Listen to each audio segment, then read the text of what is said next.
Welcome to episode 6 of the Foyne Jones Show.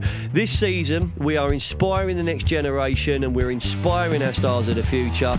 I'm joined by a guest who's got a lifetime of experience in building materials. He's a well-known personality, Paul Hetherington. You're going to love this conversation.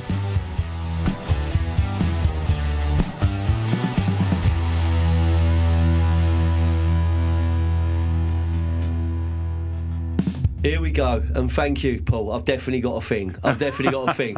Ladies and gentlemen, we are back in the studio. We are recording today. It's been a traumatic few days for me, and anyone who knows what football team I support will know when I'm saying this and why I'm saying this. But things got even worse, and I will give a shout out to the RAC later, and I'll tell you how bad things have got this week. But they've all of a sudden, in episode 6 of season 6, they've got so much better. We're going to be inspiring our stars of the future, and sitting over that side of the studio, joining myself and Charlie in this episode, I've got Paul Hetherington. How are you, Paul? I'm very well, thanks, Peter. You looking forward to this, mate? Podcast virgin, podcast debut? It is, yes. I'm mate. Very much looking forward to I know you've been listening to the previous episode, so we've got a lot going on, but I've got to set the scene because this is fantastic. Be gentle with me, Peter. I'll be very gentle. Downstairs, we're going to break you in early. I made it as gentle as I could. It was like a Huddersfield love fest down there. All right? It was a Huddersfield love fest. We got producer Charlie. Here we go. We've got Paul, and we've got even myself throwing a little bit of when I was watching Fulham play Huddersfield Town in as well. So there's a Huddersfield love fest, but more importantly, I think we've got two very distinct accents in the studio today. We've got a West Yorkshire accent, and we've got a West London accent, and we're going to use our experience, and more particularly, Paul, your amazing career to inspire our stars of the future. Welcome to the show. Was it a good journey from the Sunshine Coast, mate? Because you're not far away now. You're in Eastbourne. It's a beautiful journey down the coast. Out. Yeah, I even went via Newhaven. So you went via our offices, mate. You went via our offices, which, as I've been told by Holly in the last episode, they are not in Newhaven Marina. Please tell people they're on Denton Island, because I keep saying the marina, people keep turning up at the wrong place. So we are on Denton Island, near the marina. Yeah, marina's quite... sounds more exotic, doesn't it, Paul? Right? An interesting description for Newhaven. Oh, I'll tell you what an area of potential. What an area of potential. I think gentrification could change that postcode amazingly. It really could. But how did you find yourself in Eastbourne, Paul? Because it's a long way from the Downs of West Yorkshire, isn't it? It is. It's a long, long story, that, Peter. Work.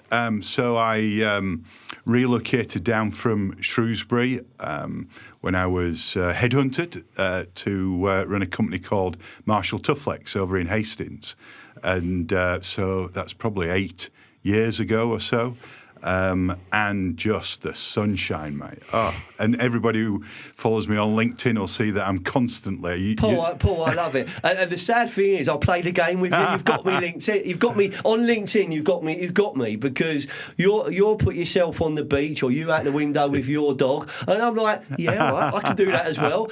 Me and Snoop are down at Seaford Beach. We can rock and roll. And I mean, that's one of the reasons you ended up on the. I know we spoke previously, but it's one of the reasons you're on the show today is that you really celebrate the local area and you're proud of where you live, but you've got a career which will resonate with so many of our listeners and so many of our connections because you've been at a very senior level, so you've got great advice to give back on that journey, and that's what I want to start with for this episode, Charlie. I think it'd be the best way to do it is let's take 5 or 10 minutes just to bring your story to life, because not everyone will know you as well as we do now.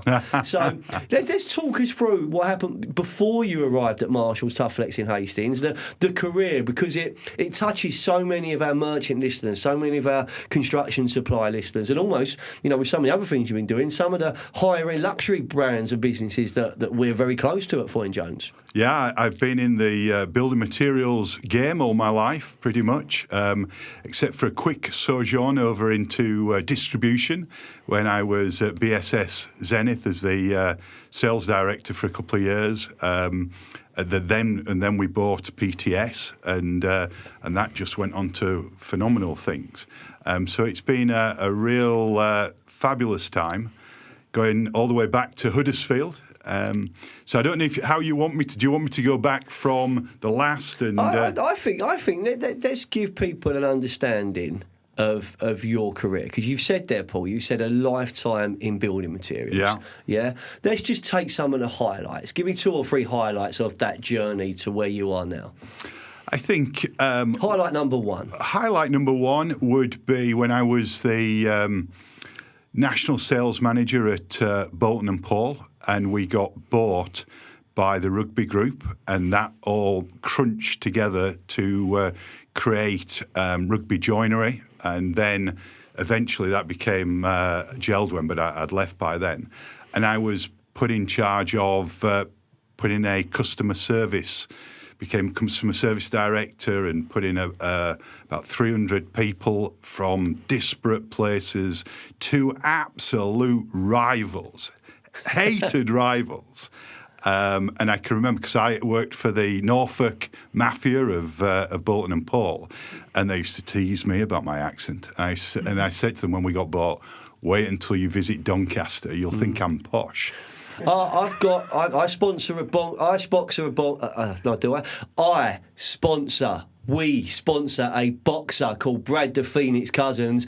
Doncaster's his hometown, mate. I spend so much time up there, like staying at the Racecourse Hotel, watching him fight. I'm a regular at his mate Jimmy Zanuto's restaurant. I love the place. I love the people. With my boy doing his training with the Paras, he was up at Catterick, so I got, there were some beautiful villages in North Yorkshire, Kirkby, Fleetham, Northallerton, Firsk, and the people are warm, the people are lovely. But I think what you said, if we go back to it, mate, that 2 rivals that hated each other. Yeah, you're bang on there. That was a thing, okay? Because you was either one camp or the other. How on earth do you integrate that? That could have been all sweetness and light, Mr. Hetherington. Yeah, with some phenomenal people, as always. And I recruited for a call centre, and we had joinery centres and what have you. And just spending time with people and going through the challenges that they faced and why they didn't like this, why they didn't like that. But both sets, both the Bolton and Paul team, of which some are very senior people within the industry now, and the John Carr, and similarly. And I still stay in touch with, from those days, people that I recruited then.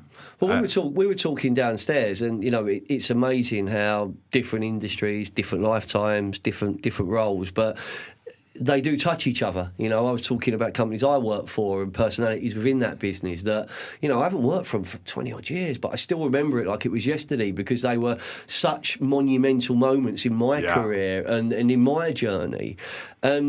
That's why it's good to draw on the highlights. So that's highlight 1, Paul. And I'd say, go on. And I'd say it was at the time, arguably, for a while, it was a low light. And one thing I would say is my highlights looking back were often the most challenging times at the time.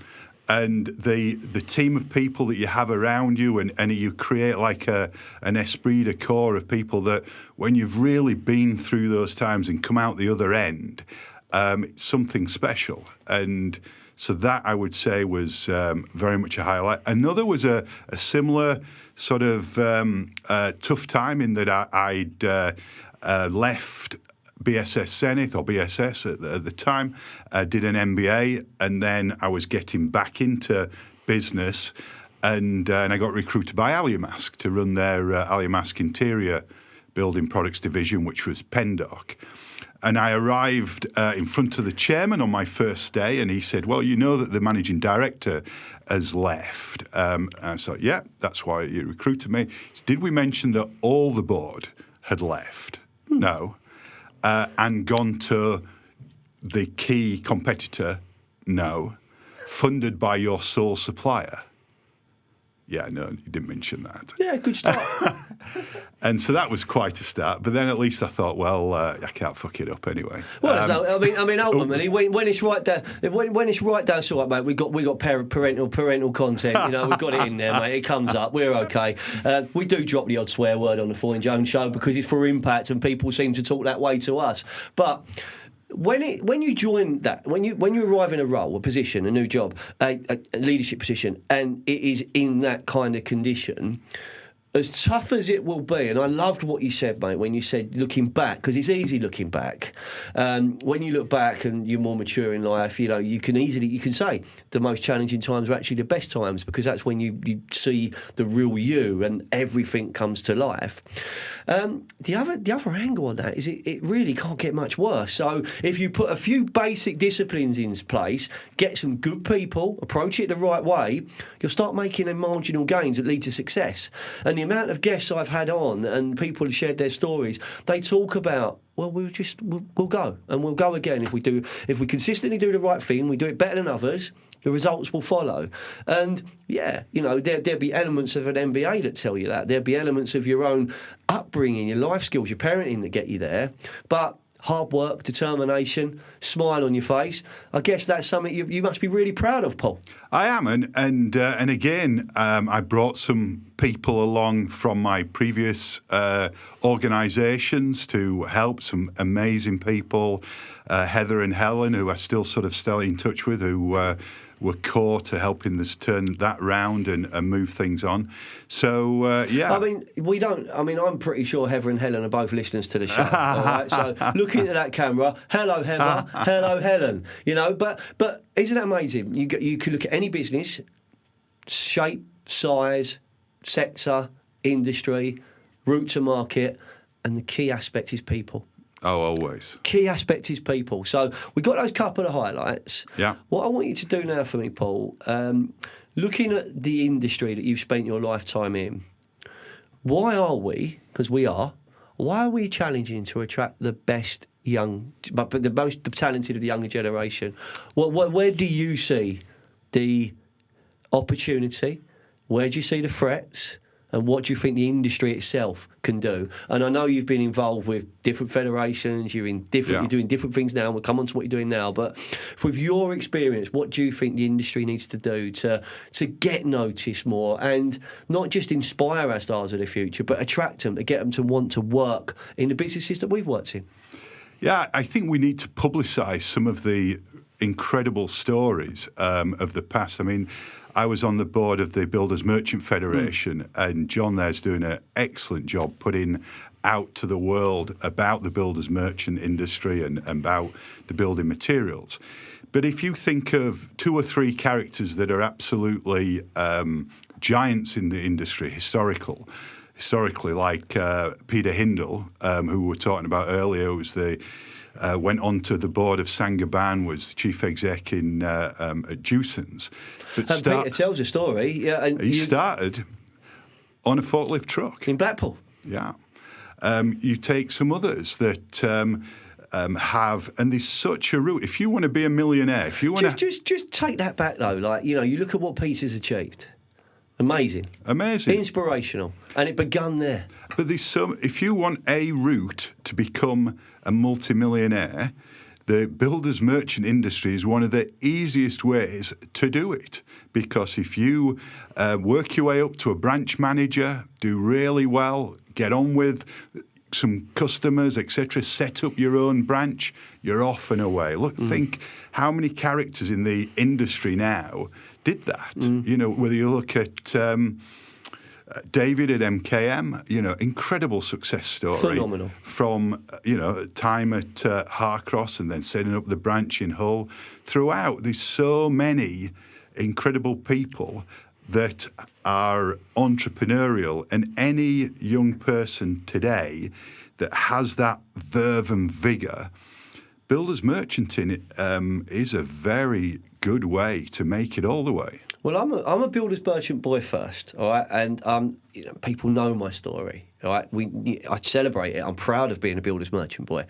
I'm proud of what I achieved at a young age. I'm also really proud that when I walked away as a running London sales director for Dewson at the time. That's what I was, Dewson Saint-Gobain. I've been able for 19 years now to support industries that I'm so passionate about. So whether you're a manufacturer supplying to a merchant, whether you're a manufacturer supplying on specifications to architects and developers, merchants big and small, across the UK. I'm proud to be a specialist recruitment partner for that. And I do see the challenges. And what you said there, Paul, is bang on the money, mate, yeah? There's a lot of good work being done, but there is no way we are showcasing it enough. There is no way it's being positioned as attractive as it could be for a school leaver, for a college leaver, for a uni leaver, for an ex-offender, for an ex-serviceman, someone ex-military, because those individuals are so talented. And you don't have to be, you could be really academic, could be really successful, but you don't have to be that academic. Hello, I wasn't that academic. I didn't go uni, but I went to school, I went to college, and I did okay. I think hearing it from you saying that there's such a great pathway is brilliant to hear. What more do you think we could do? I think we have to make it real by publicising some of the people, the characters that have done these incredible journeys, but also some of the on the building materials side of things.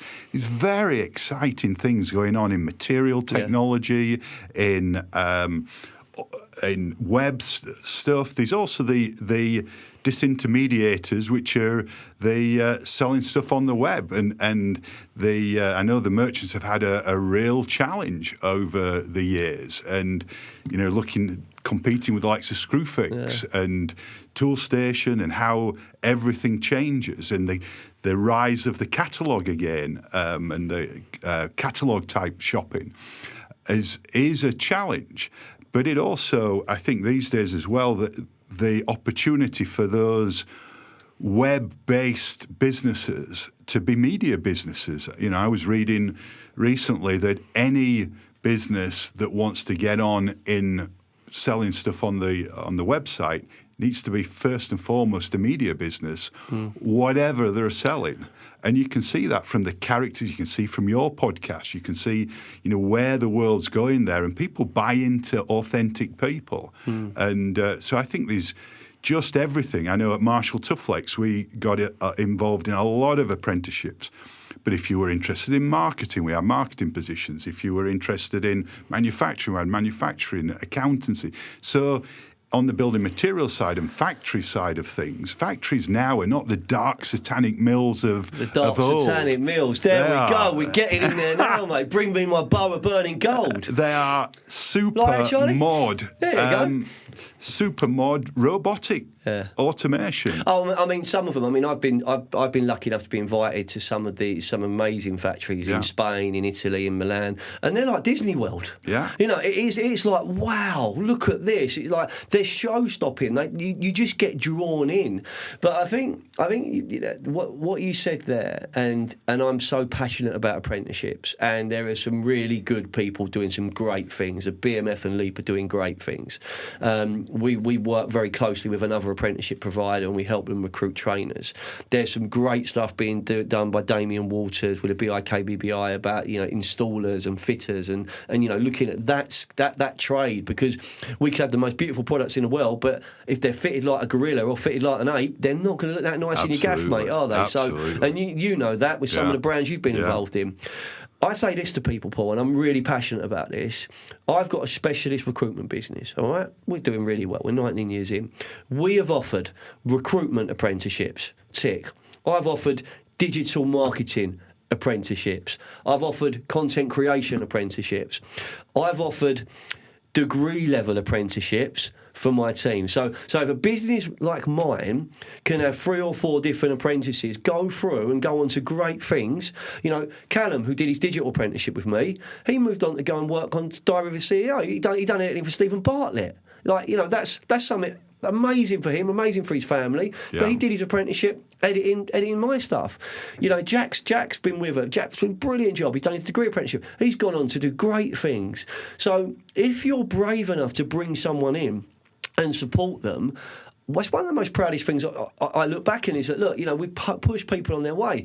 Yeah, people may move on, they may stay. I've got others that are still with me and they're doing brilliant. But if I can do it with my business, and I don't have that many employment pathways, so I have to be creative to think about it, the larger groups or the more jobs, more structure, more sites, if you're doing something to invite people in and develop them, you actually can be inspiring our stars of the future. And that's what this episode episode is all about, Paul. So when we come back after the break, what we're going to do is we're going to talk a little bit about football, mainly about your football team, because I don't really want to talk about Good mine. result of the weekend. I don't want to talk about mine after recent events. I don't really want to say too much, but I didn't think we get. I thought I wanted us to finish fourth, bottom or above. You know, we punched well above our weight. We got to a quarter-final of the FA Cup. We didn't win that quarter-final of the FA Cup. We're still in the top 10 in the Premier League. It's all to play for. We're just going to be doing it without our goal scorer for a while, I would imagine. But I think, over it now. So, second half of the show, we're going to talk about what Paul's doing now. We're going to talk about Leeds. And then we'll be giving some advice to the next generation, mate. You up for that? I'm up for that. All right, Absolutely. See you after the break.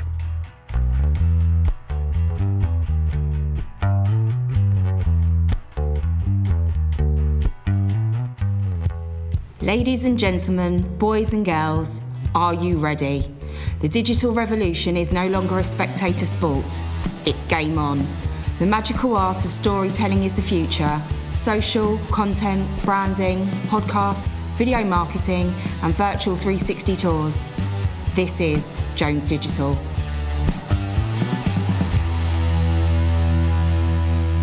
Okay, so they were back on a Huddersfield Love Fest. It was like a Huddersfield Love train during the break there. But Paul, Charlie, and Paul, you got a beautiful voice for radio, according to your Huddersfield friend over there. You know what I mean? I was almost get a room, guys. Yeah, get a room. This is my podcast.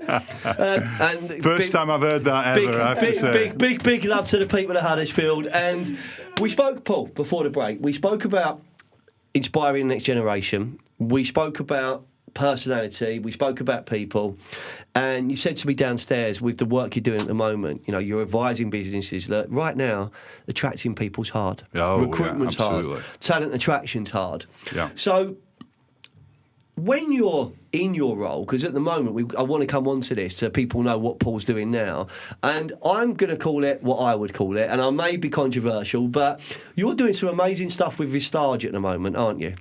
Vistage. Vistage to me, Vistage to you. It's like Hyacinth Bouquet all over, isn't it? But with Vistage, mate, because that's what drew me into wanting to get you involved, because you're advising so many businesses, senior people, you know, real leaders you're advising. Talk to me about that, Paul. Yeah, it's, I would say, not necessarily so much advising. So Vistage is just the most incredible organisation. It's been going for nearly 70 years. Networking with, promoting. Coaching, That's a good word. And what we do is we work with the leaders in Sussex and a little bit of Kent, from all sorts of different organisations, business owners and CEOs, and to help them become better leaders, to make better decisions, but also to lead more balanced lives. And what we do is we meet once a month, and I get in the morning a world-class speaker, whether it's on recruitment, whether it's on psychometrics, like it was at the last meeting, marketing, finance, economics, or whatever it may be. And we have a workshop with this world-class speaker. I mean, you mentioned Stephen Bartlett. We've got Stephen Bartlett speaking at our national conference in the end of June. And so we're not pals, mate. I just admire anyone who's achieved what they've achieved. I think it's. Oh, he's incredible. He's absolutely awesome. And when every episode drops to his podcast, I think I wish I had that guest list. You know, it's but fair play to him. You know, he's achieved amazing things. Yeah, he's incredible. And then in the afternoons, what we do is we address our issues as businesses amongst 12 to 16 CEOs from a vast array of different sectors. So once I have a lawyer in the group, and I have a managing partner of a fantastic law firm in the group, once we have one, we don't have any more. So it's very much a confidential area, but it's the true area of diversity, because what you have is people who go into law or accountancy or manufacturing or technology or media think differently. But we all face similar problems, like recruitment, like training, etc. And so when we come at those, paying the bills, like making absolutely, money. You know? These are real challenges growing. Faced by every sector. And I love what you said there, because I say this a lot. I take inspiration from so many different places. It could be professional sport. It could be fashion, could be music, it could be, a completely different industry to what I'm involved in. But that to me is where it really can happen, because the magic happens. If you take something that works, and I read a lot, and I kind of work out how that will be in my world, and that inspiration I get. If I just looked at the sectors I recruit for and businesses kind of similar to mine, it'd be quite, we'd just be another one of them. But by drawing different influences in from there, and wow, look at what they're doing there. Look at the way they're motivating people, the way they coach. That has helped me. And you get some stuff wrong, but my God, when you get it right, it feels so good. And if you can learn from the odd mistake and learn from the lows, like you said, the low light can be something you look back on as being very, very special. Yeah. I often share, Paul, I often say that I learnt the most about myself during the toughest 18 months I've ever experienced in my life. Before that moment, I thought I was invincible. Everything I do goes well. Get that job. Great first year, great second year. Everything's flying. Bank balance is bigger, house is bigger, car's bigger, and then all of a sudden, nearly lost a lot. When you get that, and you're that scared, and you've got to rebuild, you've got to keep going, you've got to be humble. That's when I learnt about myself, mate. All day long. Yeah. All day long. And that's why when I look now, if we can use these conversations to inspire the stars of the future and pick just a little bit of the coaching, the support, the networking that you're offering your members or your group, the people involved in Vistage, wow, how good's that? Yeah, I think it's really critical, because the young today are amazing. Like you said, all the apprentices that I've ever, taken on that have lasted the years have been some of the most loyal, the brightest people in the organisation. There's so much rubbish talked about the youngsters of today. You get the people in and working, they're fantastic. Yes, they want different things at times, but they've had a tough old time. If you think what they've been through over the last 3 or 4 years. Charlie and I spoke of that when we was in the last episode, or when we was on location at Smeg, and there were some amazing young professionals in the marketing team, and the girls were saying, I didn't want to go uni. I went to retail, whatever. I did go uni, but they had everything affected. They had their education affected. They had their kind of turning 18 and going out affected. They had life affected. We like me and you were joking about it. We kind of got away with it being a bit older. We walked the dog. We sort of this is all right. It's okay. Yeah. But I'm at a position where I'm very married and I've got a very grown up family, and I'm okay to kind of do nothing. I'm quite happy doing nothing, Charlie, to be fair. but when you're someone who's at a different stage of their life, they have been affected. I honestly believe that collectively, as an industry, we can do more to bring in our stars of the future. So, Paul, again, thank you for being so open, and with what you're doing at the moment, just talk to us about that a little bit more. Are there new people that can reach out to you? Is there space for others to come on? So I was quite flattered when you rang me and told me about it. I thought, wow, this is good. One area I'm looking for at the moment is recruitment, funnily enough, but also marketing. And I was looking for a charity, but I've got a fabulous new member in charity, so that's dealt with. And software. So those are the sort of 3 areas I'm currently actively looking for. So there's quite a selection method, though, because my group of CEOs and business owners expect me to make sure that anybody coming to the group adds to the group. And it's back to that diversity, incredibly important that people think slightly different from the people that are there, so that the angles that people come at to solve problems is slightly different. So it's a bit of it's not for everybody, absolutely, and not everybody fits in. But yeah, absolutely, contact me on LinkedIn or whatever. We'll share this, Paul. We'll share this. We'll promote this. I think that you have got a lifetime of experience. You've got the perfect voice for a podcast. Call it to Charlie. But more importantly, you're passionate, and you're passionate about people, and you're also lovely seamless link here. Charlie loves it when I do this. You're also passionate about football. All right, so. We're going to march on to this section. We'll march on together, shall we? We'll be marching on together. That's for you, Brad. That's for Brad the Phoenix. We're going to march on together. We're Leeds. You're going to stay up? Absolutely. Final answer? Committed? Absolutely. No question whatsoever. Might be 4th or 5th from bottom, but we'll be staying up. I would have shook your hand on that in August for Fulham. So, like...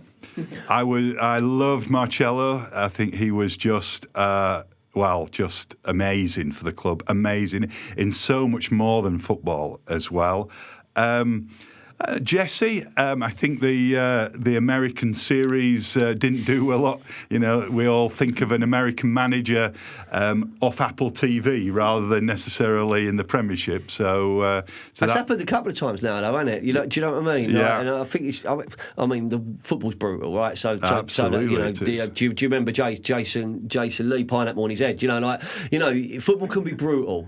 Tony Adams, one of our most amazing captains, inspirational, battling back for what he did. The son, donkey, and you go on and on and on, don't you? Football, the press, it is brutal. But I'm going to tell you a little. I'm going to bring Fulham in slightly. There's one of the overriding memories I have of Fulham's kind of first time we got to the Premier League under Tigana, and we stayed up for 13 years.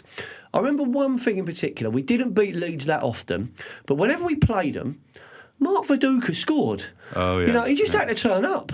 And he'd be banging it in his head to the back post, he'd be curling it from the edge of the box. It was like, if Mark Viduka plays Fulham, he scores. I think Why was that? Because it coincided with his negotiation at the time. You could almost see Mark Viduka's numbers of goals he scored was along his negotiating for his next deal. Once he'd got that, they dried up a little bit. But my time at Fulham, actually... I remember my 50th birthday going with Huddersfield Town. I've probably seen Huddersfield Town more often. Charlie's off again. You mentioned Huddersfield. Here we go. Yeah. Charlie, did you go uni there? Did I mention it? Yeah, well, just to everyone.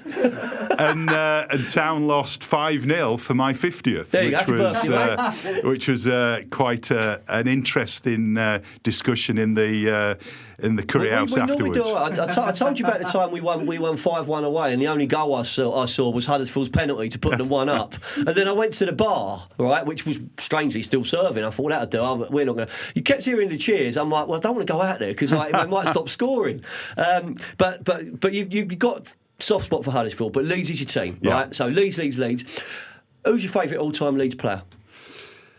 That's a really, really good question. I only do good questions on my podcast, Paul. I would say Batty. Oh, David Batty. Bites your ankles.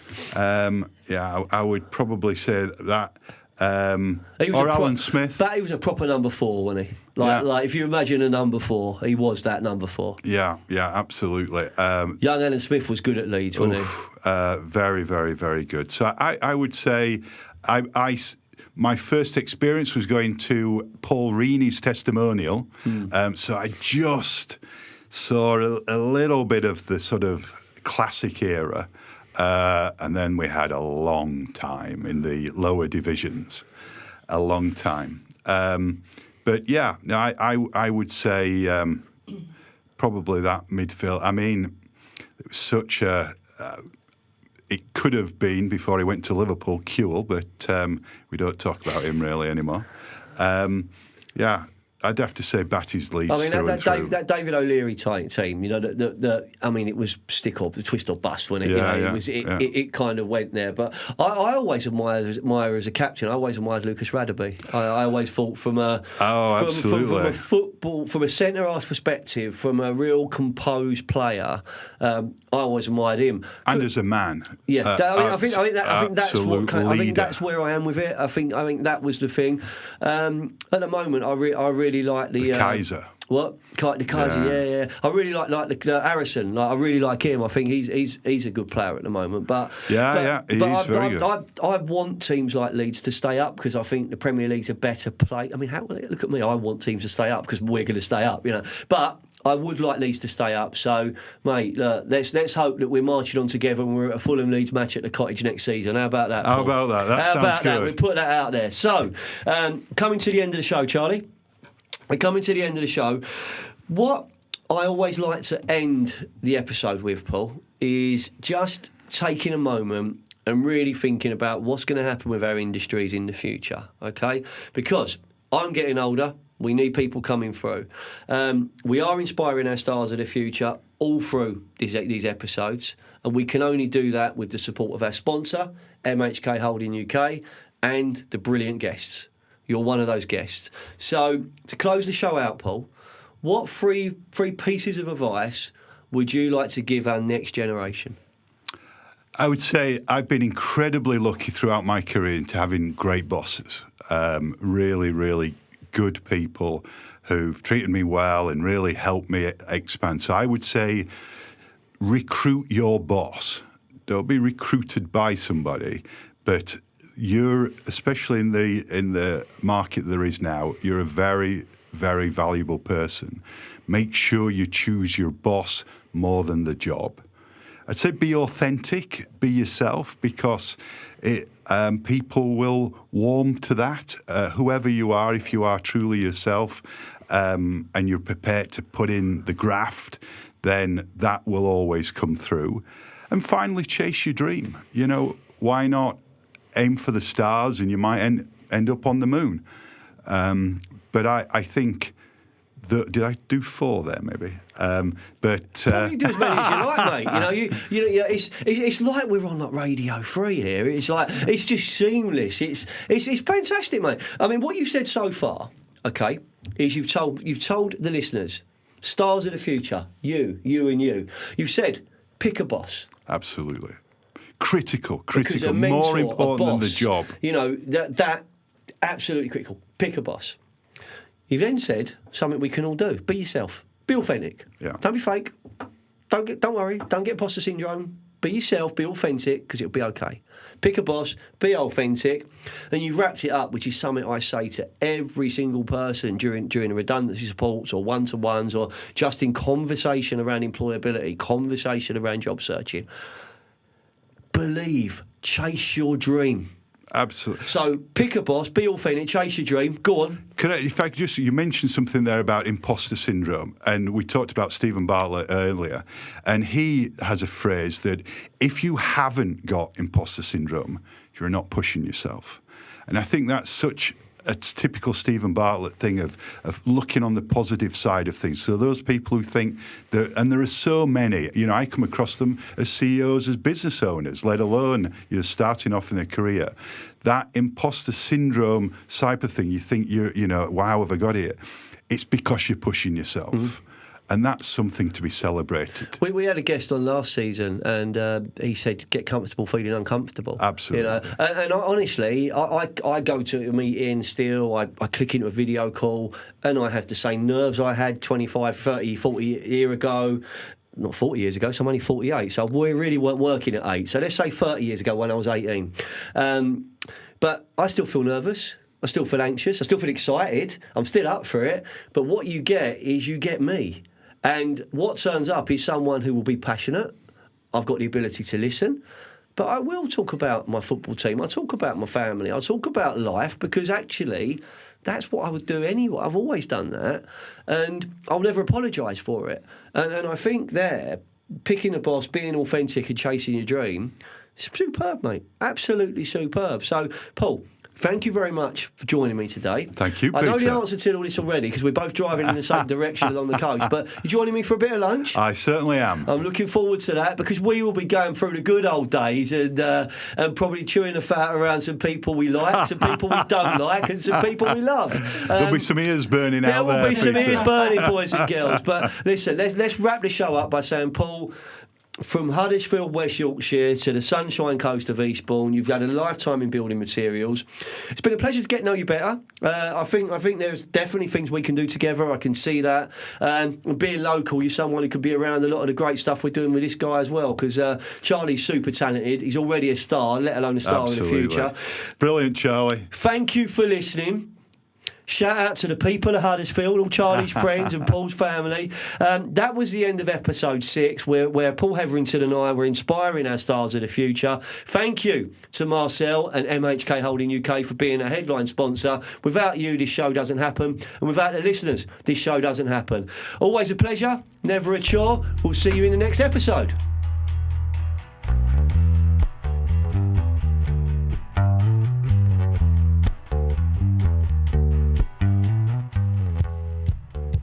Ladies and gentlemen, boys and girls, as I said, that's the end of the show. Thanks for listening. Make sure you check out next week's episode as we will keep inspiring our stars of the future.